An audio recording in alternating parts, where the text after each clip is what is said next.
رحمت عالم صلی اللہ علیہ وسلم نے اپنے خلق عظیم کے اقتضاء سے نہایت صبر و تحمل سے کام لیا اور ابو جہل کی کسی بات کا کوئی جواب نہ دیا، یہاں تک کہ وہ تھک ہار کر بکتا جھکتا چلا گیا اور حضور صلی اللہ علیہ وسلم بھی تشریف لے گئے۔ اتفاق سے بنو تیم کے رئیس عبداللہ بن جدعان کی آزاد کردہ لونڈی کوہ صفا پر اپنے گھر میں بیٹھی یہ سارا واقعہ دیکھ رہی تھی۔ حضرت حمزہ رضی اللہ تعالیٰ عنہ شکار سے واپس آتے ہوئے اس کے گھر کی طرف سے گزرے تو اس نے ان سے مخاطب ہو کر کہا، ابو عمارہ، کاش تھوڑی دیر پہلے تم یہاں موجود ہوتے تو دیکھتے کہ عمر بن ہشام نے تمہارے بھتیجے کے ساتھ کیسا ناروا سلوک کیا، نہایت سخت گالیاں بھی دیں اور بری طرح ستایا بھی، لیکن ابن عبداللہ نے کچھ جواب نہیں دیا اور بے بسی کے ساتھ واپس چلے گئے۔ بعض روایتوں میں ہے کہ اس واقعے کی اطلاع حضور صلی اللہ علیہ وسلم کی پھپھی حضرت صفیہ بنت عبد المطلب رضی اللہ تعالی عنہا نے اپنے بھائی حضرت حمزہ کو دی۔ ایک قول یہ بھی ہے کہ دو عورتوں نے حضرت حمزہ رضی اللہ تعالی عنہ کو اس واقعے سے آگاہ کیا۔ بہر صورت حضرت حمزہ جو ہی شکار سے واپس آئے ان کو کسی نہ کسی ذریعے سے اس واقعے کی اطلاع مل گئی۔ یہ سننا تھا کہ حضرت حمزہ رضی اللہ تعالی عنہ کی رگ حمیت بھڑک اٹھی، غصے سے بے قابو ہو کر سیدھا خانہ کعبہ کا رخ کیا جہاں ابو جہل مشرکین قریش کی مجلس میں بیٹھ کر لاف زنی کر رہا تھا۔ حضرت حمزہ رضی اللہ تعالی عنہ نے وہاں پہنچ کر اپنی کمان اس زور سے ابو جہل کے سر پر ماری کہ خون نکل آیا اور ایک بڑا زخم ہو گیا۔ پھر کڑک کر کہا کہ تو محمد صلی اللہ علیہ وسلم کو گالیاں دیتا ہے، میں بھی انہی کے دین پر ہوں، جو کچھ وہ کہتے ہیں میں بھی وہی کہتا ہوں، اگر تجھ میں ہمت ہے تو ذرا مجھے بھی گالیاں دے کر دیکھ۔ ابو جہل کو لہو لہان دیکھ کر اس کے قبیلہ بنو مخزوم کے کچھ لوگ اس کی حمایت میں کھڑے ہو گئے اور حضرت حمزہ رضی اللہ تعالیٰ عنہ پر حملہ کرنے کا ارادہ کیا، لیکن ابو جہل نے انہیں یہ کہہ کر روک دیا کہ ابو عمارہ کو چھوڑ دو، میں نے اس کے بھتیجے کو گالیاں دی تھیں جن کی وجہ سے اس کو غصہ آ گیا ہے۔ بعض روایتوں میں ہے کہ ابو جہل کے حامی مخزومیوں نے حضرت حمزہ سے کہا، حمزہ شاید تم بھی صابی یعنی بے دین ہو گئے ہو۔ حضرت حمزہ رضی اللہ عنہ نے بے باکانہ جواب دیا، میرا دین بھی وہی ہے جو محمد صلی اللہ علیہ وسلم کا ہے، جب مجھ پر حق واضح ہو چکا ہے تو مجھے قبول اسلام سے کون باز رکھ سکتا ہے؟ میں گواہی دیتا ہوں کہ محمد صلی اللہ علیہ وسلم اللہ کے رسول ہیں اور جو کچھ وہ کہتے ہیں وہ سراسر حق ہے، خدا کی قسم میں اب اس کی بات سے ہرگز نہیں پھر سکتا، تم سچے ہو تو مجھے روک کر دیکھ لو۔ حضرت حمزہ رضی اللہ تعالیٰ عنہ کا جواب سن کر مخزومیوں نے ان سے لڑنا چاہا تو ابو جہل کو خدشہ پیدا ہوا کہ اس طرح بنو مخزوم اور بنو ہاشم کے درمیان رزم و پیکار کی ایسی آگ بھڑک اٹھے گی جو کسی کے بجھائے نہ بجھے گی۔ چنانچہ اس نے مخزومیوں سے کہہ دیا کہ وہ حضرت حمزہ سے کچھ تعرض نہ کریں۔ حضرت حمزہ رضی اللہ تعالیٰ عنہ نے جوش حمیت میں اپنے اسلام کا اعلان تو کر دیا، لیکن جب گھر پہنچے تو دل میں وسوسہ پیدا ہوا کہ میں نے قریش کا سردار ہوتے ہوئے محمد صلی اللہ علیہ وسلم کا نیا دین قبول کر لیا اور اپنے آبائی دین سے پھر گیا، یہ تو بڑی شرم کی بات ہے۔ اسی وسوسے اور تردد کے عالم میں انہوں نے اللہ سے دعا کی، یا اللہ یہ راستہ جو میں نے اختیار کیا ہے اگر اس میں کوئی بھلائی ہے تو میرے دل کو اس کی تصدیق سے سکون اور تسلی بخش، ورنہ جس چیز کے اندر میں مبتلا ہوں میرے لیے اس سے نکلنے کی کوئی صورت پیدا کر دے۔ ایک روایت میں ہے کہ ابو جہل کو زخمی کرنے کے بعد حضرت حمزہ رضی اللہ تعالیٰ عنہ سرور عالم صلی اللہ علیہ وسلم کے پاس گئے اور کہنے لگے، برادر زادے، تمہیں خوش ہونا چاہیے کہ میں نے ابو جہل سے تمہارا بدلہ لے لیا ہے۔ حضور صلی اللہ علیہ وسلم نے فرمایا، چچا جان، میں ایسی باتوں سے خوش نہیں ہوتا، میری خوشی تو اس میں ہے کہ آپ غیر اللہ سے منقطع ہو کر دین حق کی پیروی کریں۔ حضور صلی اللہ علیہ وسلم کی اس دعوت حق کے بعد وہ سخت ذہنی الجھن میں مبتلا ہو گئے اور اسی حالت میں انہوں نے اس الجھن سے نجات پانے کی دعا کی۔ رات اسی شش و پنج میں گزر گئی۔ صبح ہوئی تو وہ رحمت عالم صلی اللہ علیہ وسلم کی خدمت میں حاضر ہوئے اور اپنی ذہنی الجھن کا حال بیان کیا۔ حضور صلی اللہ علیہ وسلم نے ان کو نہایت بلیغ پیرائے میں اسلام کی حقانیت سمجھائی، اللہ کا خوف دلایا اور قبول حق کے صلے میں جنت کی بشارت دی۔ حضور صلی اللہ علیہ وسلم کے ارشادات سن کر حضرت حمزہ کا دل یقین اور ایمان کے نور سے معمور ہو گیا اور وہ پکار اٹھے، میں اس بات کی گواہی دیتا ہوں کہ آپ صادق ہیں، آپ اپنے دین کا خوب اظہار کیجئے، واللہ مجھے یہ بات بالکل پسند نہیں کہ میرے اوپر آسمان سایہ فگن ہو اور میں اپنے پہلے دین پر قائم رہوں۔ قبول اسلام کے بعد حضرت حمزہ رضی اللہ تعالیٰ عنہ کا بیشتر وقت دار ارقم میں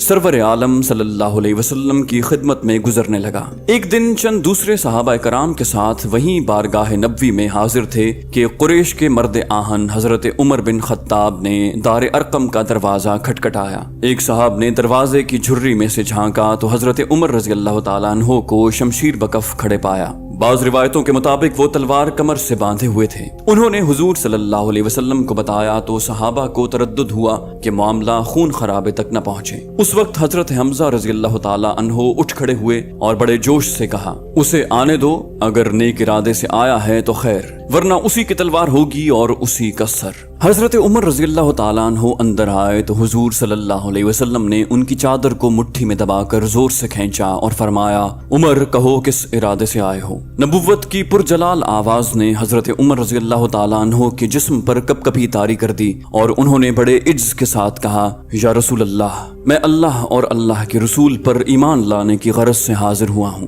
اس پر حضور صلی اللہ علیہ وسلم نے زور سے اللہ اکبر فرمایا، ساتھ ہی صحابہ کرام نے اس زور سے نعرہ تکبیر بلند کیا کہ دشت و جبل گونج اٹھے۔ اب حضرت حمزہ رضی اللہ تعالیٰ عنہ اور حضرت عمر فاروق رضی اللہ تعالیٰ عنہ کی صورت میں اسلام کو دو قوی دست و بازو مل گئے تھے۔ نبوت کے 7ویں سال میں مشرکین مکہ نے بنو ہاشم اور بنی المطلب کو شیب ابی طالب میں محصور کیا تو حضرت حمزہ رضی اللہ تعالیٰ عنہ بھی 3 سال تک محصوری کے مصائب و آلام جھیلتے رہے۔ علامہ ابن سعد کا بیان ہے کہ رحمت عالم صلی اللہ علیہ وسلم نے مکہ میں اپنے محبوب جان نثار اور آزاد کردہ غلام حضرت زید بن حارثہ رضی اللہ عنہ کو حضرت حمزہ رضی اللہ عنہ کا اسلامی بھائی بنا دیا تھا۔ نبوت کے 13ویں سال میں حضور نے صحابہ کرام کو مدینہ کی طرف ہجرت کرنے کی اجازت دی تو حضرت حمزہ رضی اللہ عنہ بھی اکثر دوسرے صحابہ کے ساتھ حضور کی ہجرت سے کچھ عرصہ پہلے ہجرت کر کے مدینہ منورہ تشریف لے گئے۔ عاصم بن عمرو بن قتادہ رحمۃ اللہ علیہ کا بیان ہے کہ مدینہ پہنچ کر حضرت حمزہ رضی اللہ عنہ نے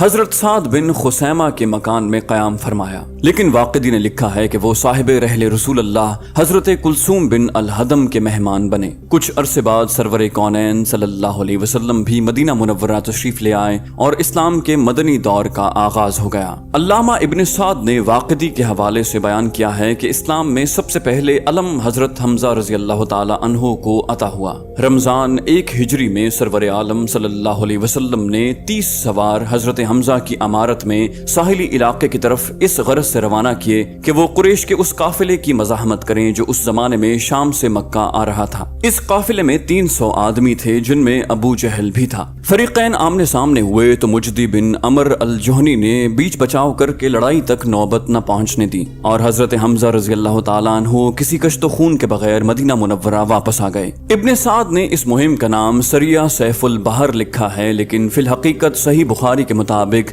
سریہ سیف البحر 8 ہجری میں پیش آیا۔ اس وقت اسلامی لشکر کے امیر حضرت ابو عبیدہ بن الجراح رضی اللہ عنہ تھے۔ بعض روایتوں میں اس مہم کو سریہ حمزہ کا نام دیا گیا ہے۔ ایک روایت کے مطابق یہ مہم کسی خاص قافلے کی مزاحمت کے لیے نہیں بھیجی گئی تھی بلکہ عمومی طور پر قریش کے قافلوں کے لیے روانہ کی گئی تھی اور محض اتفاق سے اس کی مٹ بھیڑ ابو جہل کے قافلے سے ہو گئی۔ سفر 2 ہجری میں سرور عالم صلی اللہ علیہ وسلم 60 یا 70 صحابہ کرام کے ہمراہ غزوہ ودان یا غزوہ ابوا کے لیے تشریف لے گئے۔ اس غزوے میں بھی حضور صلی اللہ علیہ وسلم نے حضرت حمزہ رضی اللہ عنہ کو فوج کا قائد اور علم بردار بنایا۔ اسلامی فوج کے ابوا پہنچنے سے پہلے ہی قریش کا قافلہ وہاں سے آگے بڑھ چکا تھا، اس لیے جنگ و جدل کا موقع پیش نہ آیا۔ تاہم بنو زمرہ سے ایک دوستانہ معاہدہ طے پا گیا جس کی روح سے وہ اس بات کے پابند ہو گئے کہ نہ قریش کی مدد کریں گے اور نہ مسلمانوں کی، بلکہ ہر حال میں غیر جانبدار رہیں گے۔ اسی سال جمادی الاخر میں غزوہ ذوالعشیرہ پیش آیا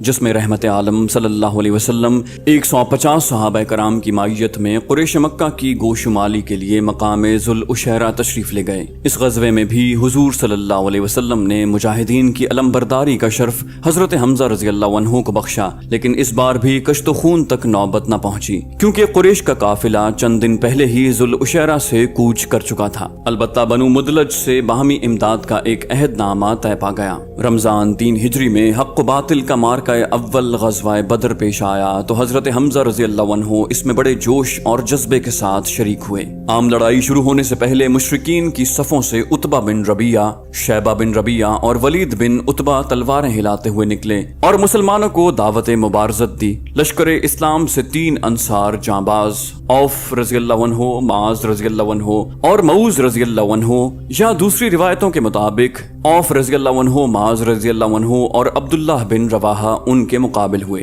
قریشی جنگجوؤں کو جب معلوم ہوا کہ ان کے مقابل ہونے والے تینوں جانباز مدینہ کے باشندے ہیں تو انہوں نے ان سے نبرد آزما ہونے سے انکار کر دیا، اور عتبہ نے پکار کر کہا، محمد صلی اللہ علیہ وسلم یہ لوگ ہمارے جوڑ کے نہیں ہیں، ہماری قوم کے لوگوں کو ہمارے مقابلے پر بھیجو۔ اس پر حضور صلی اللہ علیہ وسلم نے حضرت حمزہ، حضرت علی اور حضرت عبیدہ بن حارث المطلبی کو حکم دیا کہ جاؤ ان لوگوں کا مقابلہ کرو۔ یہ تینوں بہادر حضور صلی اللہ علیہ وسلم کا حکم سنتے ہی نیزے ہلاتے ہوئے اپنے حریف کے سامنے جا کھڑے ہوئے۔ حضرت حمزہ رضی اللہ عنہ کا مقابلہ شیبہ سے تھا، حضرت علی کا ولید سے، اور حضرت عبیدہ کا مقابلہ عتبہ سے ہوا۔ حضرت حمزہ اور حضرت علی نے تو پہلے ہی وار میں اپنے اپنے حریف کو جہنم رسید کر دیا، لیکن عتبہ اور عبیدہ رضی اللہ عنہ دونوں دیر تک لڑتے رہے، یہاں تک کہ دونوں زخمی ہو گئے۔ حضرت عبیدہ رضی اللہ عنہ کا زخم نہایت شدید تھا۔ حضرت حمزہ اور حضرت علی نے یہ صورتحال دیکھی تو دونوں نے ایک ساتھ حملہ کر کے عتبہ کو بھی ڈھیر کر دیا۔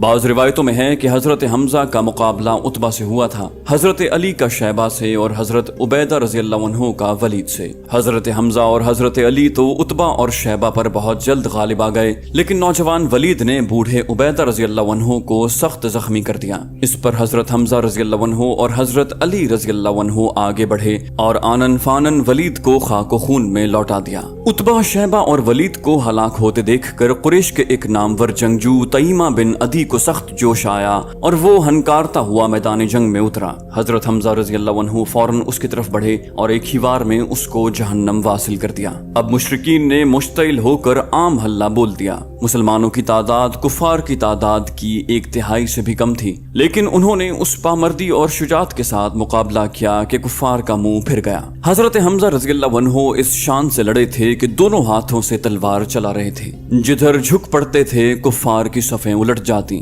اس دن ان کے ہاتھ سے بہت سے مشرکین ہلاک یا زخمی ہوئے۔ ان میں بنو مخزوم کا ایک جنگجو اسود بن عبد الاسد بن ہلال بھی تھا۔ یہ شخص نہایت کریہ المنظر تھا۔ وہ میدان جنگ میں آیا تو بآواز بلند قسم کھا کر کہا کہ آج میں مسلمانوں کے حوض کا پانی ضرور پیوں گا اور اسے خراب کر ڈالوں گا۔ حضرت حمزہ رضی اللہ عنہ اس کی ڈینگ سن کر غصے سے بےتاب ہو گئے اور شیر کی طرح اس پر جھپٹے۔ ان کے پہلے ہی وار سے اسود کی ایک ٹانگ کٹ گئی اور وہ زمین پر گر پڑا، لیکن ہمت کر کے پھر اٹھا اور گھسٹتا ہوا مسلمانوں کے حوض تک جا پہنچا۔ حضرت حمزہ رضی اللہ عنہ بھی اس کے پیچھے پیچھے تھے۔ اسود نے حوض میں چھلانگ لگا دی، لیکن حضرت حمزہ رضی اللہ عنہ نے اس کو حوض میں ہی قتل کر دیا۔ مسلمانوں نے چند سات کی لڑائی کے بعد کفار کو شکست فاش دی۔ 70 مشرکین میدان جنگ میں کام آئے۔ ان میں عتبہ، شیبہ، ولید، ابو جہل، نصر بن الحارث اور کئی دوسرے رؤسائے قریش بھی شامل تھے۔ تقریباً اتنے ہی مشرکین کو مسلمانوں نے قیدی بنا لیا۔ ایک روایت میں ہے کہ حضرت حمزہ رضی اللہ عنہ نے اسود بن عامر کو قیدی بنایا،